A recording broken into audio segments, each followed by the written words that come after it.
So, Bryce, just start offensively, the ability to find consistency, because obviously sometimes you guys play real high level, but it slipped a couple times.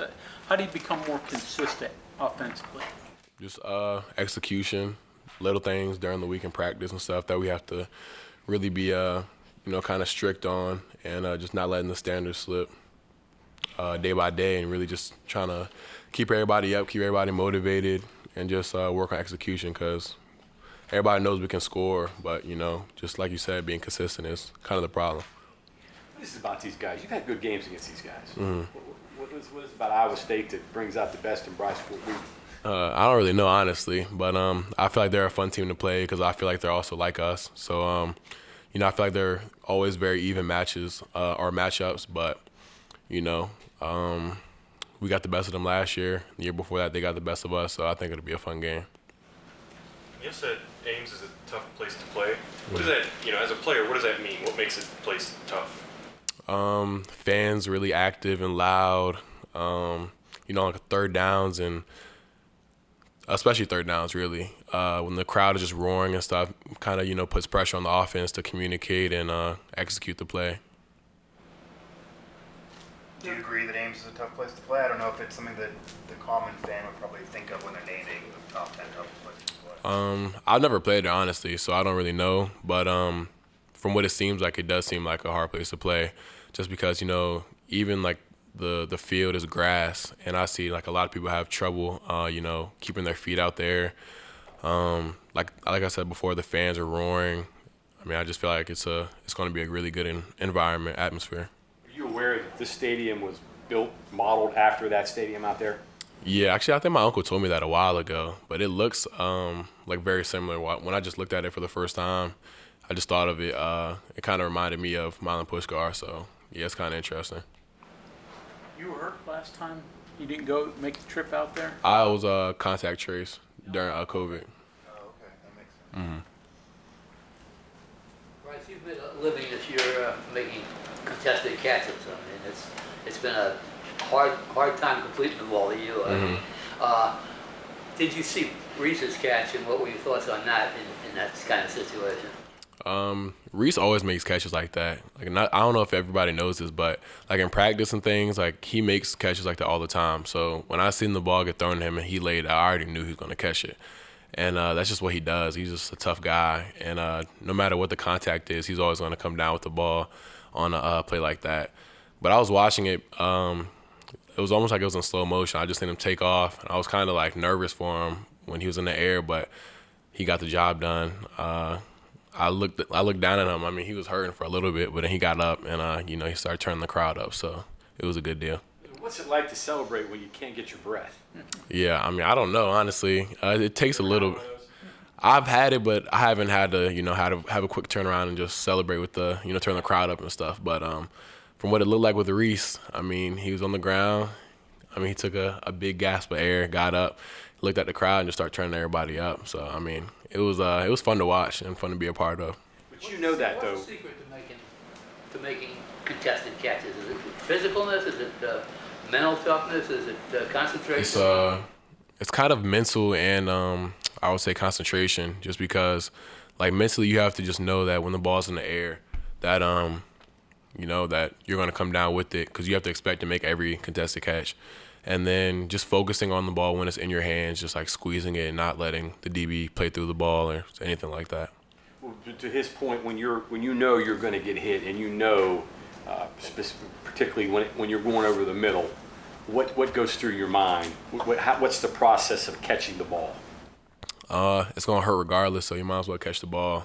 That's really the main coaching point. That's what my coach always says to us. So if you're in a situation like that and it's gonna hurt and you're about to get hit, you might as well catch the ball, because it's gonna feel a lot better when you can get up and you got a first down or a touchdown. Bryce, can you explain the fumbled punt for TCU in your role of what you did intentionally and unintentionally? So we've been coaching that for like really this whole year. That's been a coaching point. Like if somebody's in front of their returner, even if they do fair catch it, it's kind of their fault if they're in front of the returner, because that's just like a lack of awareness. So I seen the opportunity right there, so I just decided, try my luck and try to run him into the returner. I did that by pushing. Sam was in front of him, so that was unintentional. I didn't mean for Sam to be right there, but he was right there in front of the returner, so I used TCU's return,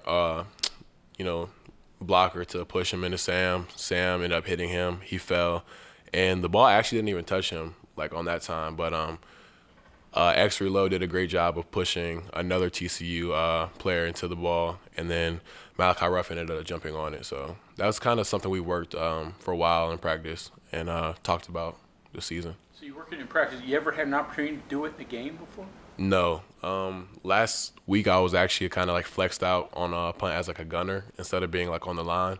So that was really my first time that I've had opportunity to do something like that. Now that you let the cat out of the bag, they'll probably change the rule. Yeah, I know. At least I got one in, but yeah, they probably will change it. So you're waiting on the review. Did you wonder how they were going to call that? You knew the rule, but still. Yeah, you really never know when it goes to review. You don't really know what you're going to get. So I was just hoping for the best, honestly, because I didn't want to, hurt the team with a flag. So I was hoping for the best. Then I heard him say there was no kick catch or kick interference or whatever it's called. And, so and then he said first down, West Virginia. So I was just excited that it wasn't something that hurt the team. You like being on special teams? Yeah, I do, honestly. I feel like it gives you a way to affect the game in a different way. Even if you're not, doing a whole lot on offense and not having a great day on offense, you can still affect the game and help your team out on special teams. So it's a big deal. You had some plays like that. I think back to Virginia Tech game, you tackling the guy that intercepted the ball. The Pitt game earlier this year. What brings that out of you in some of these different instances that maybe where you're not catching that, like the catch you had against Iowa State? What is it about that? I just think honestly it's fun to hit people, or it's fun to make someone do something, just to drive somebody back, or you can hit somebody as hard as you can when there's no repercussions for it. I just think that as a receiver too, we don't really get the chance that often. So if you're somebody's running right past you, or you have the chance to do something, and I feel like it's fun to hit somebody. Did you ever consider playing safety or defense? Yeah, I did. Actually, out of high school, I had a lot of interest and offers to play defense, like outside linebacker and things like that. But I could never see myself actually doing that. So, but now I realize, I see why people kind of wanted me to play that out of high school, because I kind of grew into the frame. But I like it better still playing receiver, just still getting to hit things every once in a while. Ask Sam about that mentality, physical mentality carries over to blocking for you guys as well. You consider your group and yourself good blockers for your run game?